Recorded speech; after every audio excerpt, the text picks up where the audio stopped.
This presentation is intended to inform the company on the United Arab Emirates culture and how to properly communicate in a business and social setting.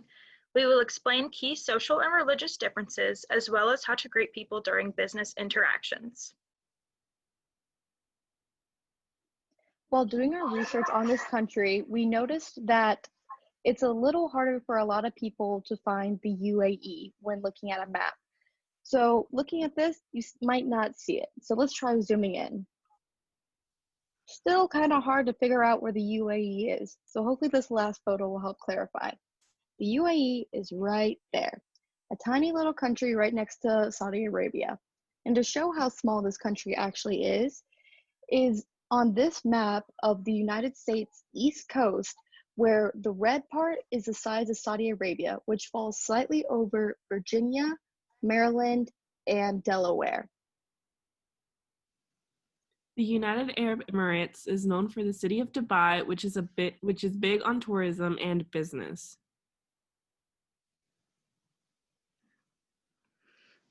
The history of the UAE is deeply rooted in trade and business deals. Oil companies flourished in the 1960s and the economy started progressing steadily. The continuous oil revenue provided funds for an infrastructure overhaul of schools, roads, hospitals, and housing. Oil exports account for about 30% of the country's GDP. The oil industry provided robust financing for developing the country. The development of alternative renewable energy strategies grew, and the UAE became an icon, leading the way forward in alternative energy sources. This initiative sustained their budget, allowing more focus on growth.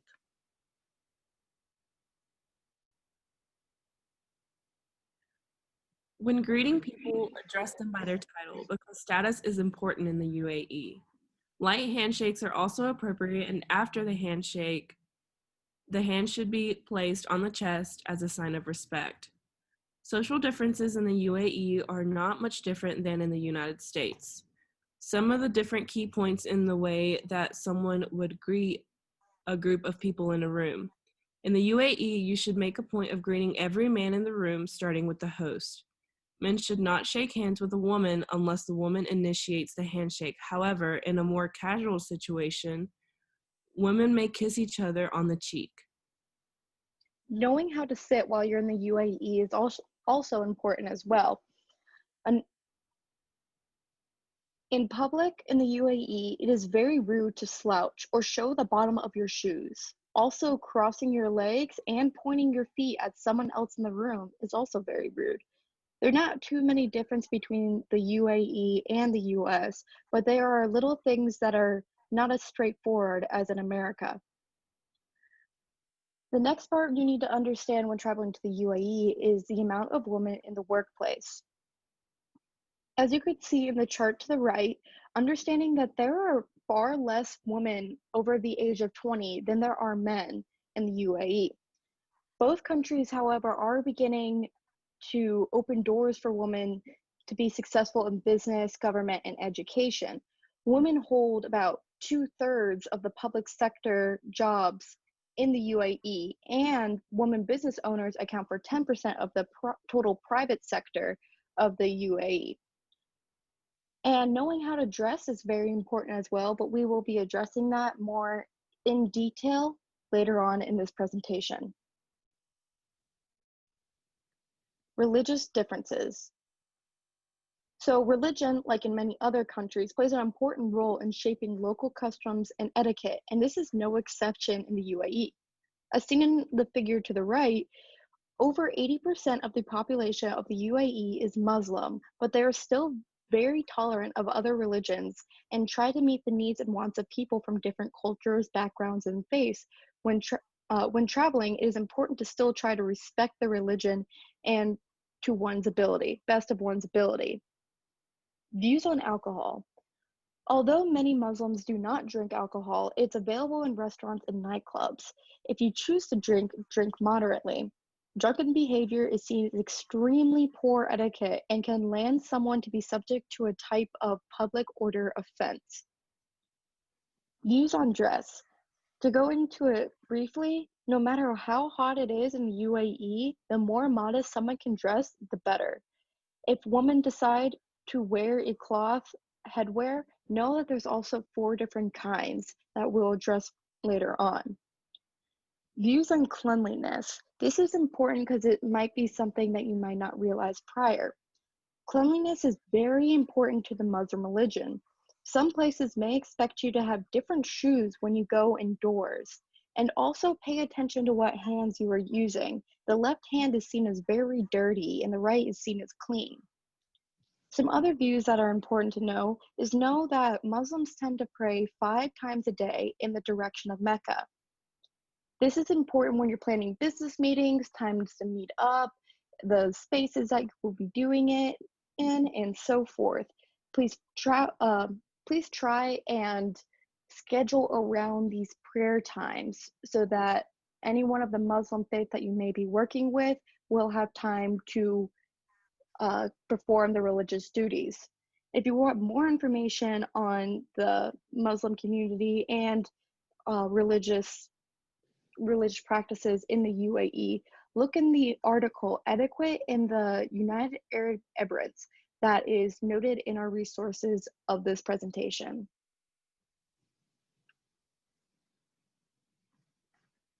The US is a low context culture relying more on verbal communication, and their primary task of communication is exchanging information. The UAE is a high context culture relying more on nonverbal communication, which includes environmental settings. Their primary task of communication is to build a relationship. You can find more information on cultural context in the Business Communications Today textbook by Bovey and Thill, listed in our references. In the UAE, a great deal of contextual information is known about people with whom one interacts and does business, so you should learn UAE cultural cues before doing business with them.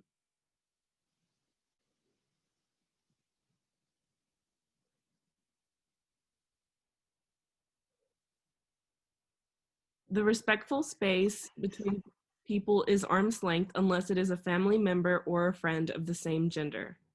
The main difference between the UAE and the US is men often hold hands in public as a sign of friendship.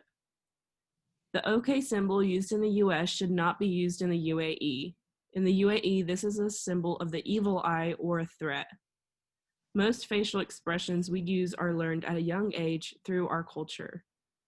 The UAE direct eye contact should be used when talking to someone of the same gender or status. A male and a female should not sustain eye contact and are advised to lower their gaze as a sign of respect. You can find more information in the article Saudi Arabian Culture by Evason.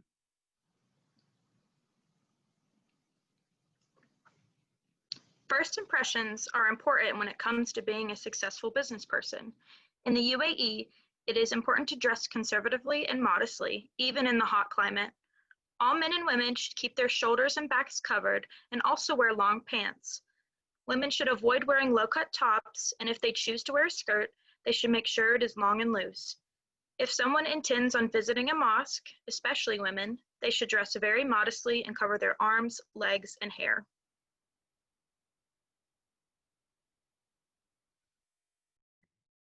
Hi, my name is Hartley, and I'm going to teach you how to tie a hijab. First, I want to give a disclaimer saying that I am not of Muslim faith and do not tend to wear hijabs on a daily basis. I only know how to do this due to my own personal research. Why you might want to know how to wear a hijab if you're going to the UAE is because they will accept you and respect you for not wearing one due to your own religious views. But if you'd like to go to a mosque, or if you just like to respect their culture a little bit more, you would like to wear one. So there are 4 different types of hijabs that you can wear. So there's 4 main types, but there's definitely more types of headwear that are worn. So first I'm going to talk about the burqa. Burqa is a full veil that covers the entire face and body, including the eyes. An hijab is a full veil that covers the entire body, face, but excludes the eyes. A hijab is a headscarf that hides the hair, ears, and neck. And a kandor is a full veil that covers the entire body, body and hair, but not the face. So first I'm going to show you how to tie a hijab, which is the most standard and well known way to tie a headwear. Okay, so first you want to get a square scarf. Mine's a little bit rectangular, but it's okay. Once you have this, you're going to take it and you're going to fold it diagonally so that you start making a T shape. Once you have your T shape, then what you're going to want to do is wrap it over your shoulders. Because what I forgot to mention prior was you probably want to tie back your hair before doing this. That way it's out of your way and not as much will show when you're have your hair tied back like this. I put mine in a low bun, and for me that will do. You can do it any other way you'd like.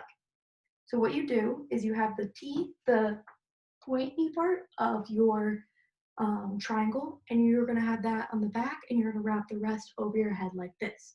When you do this, make sure your two ends are two different lengths. So for me, mine are the same right now. I'm going to make it more like this. Now, this side is significantly longer than this side. I'm going to take the side that is a little bit shorter, and I'm going to wrap it underneath my chin and tight towards the air. Once you do that, you take this other one, a little bit length out, and you wrap it over your mouth. Oops, wrap it over your mouth like this. Then once you get to this part, you take it and you tie it with the other one.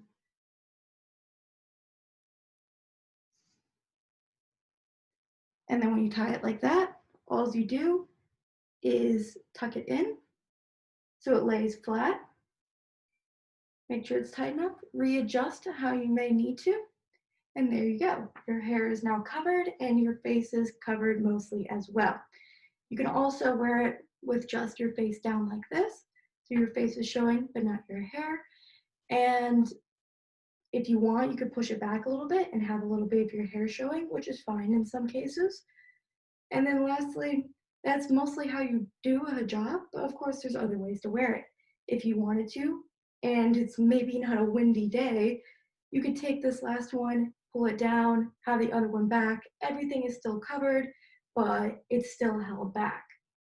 Something else that might be able to help you is if you have a tighter headpiece that you can get beforehand, almost like a swim cap, but not quite like that.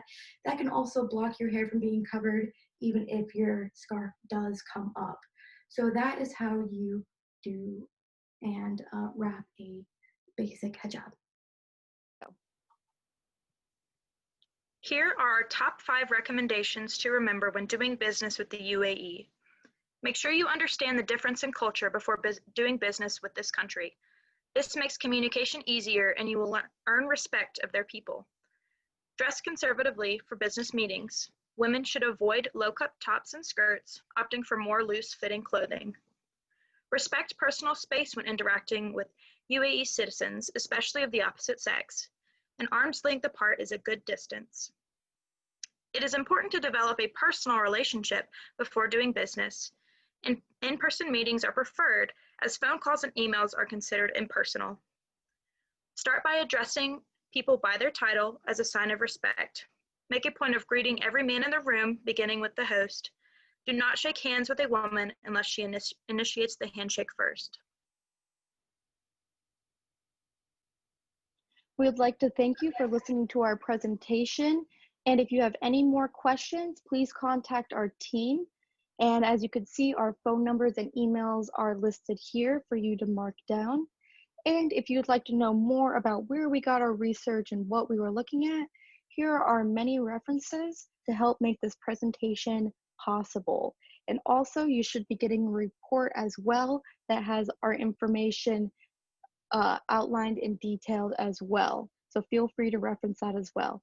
Thank you again and happy traveling.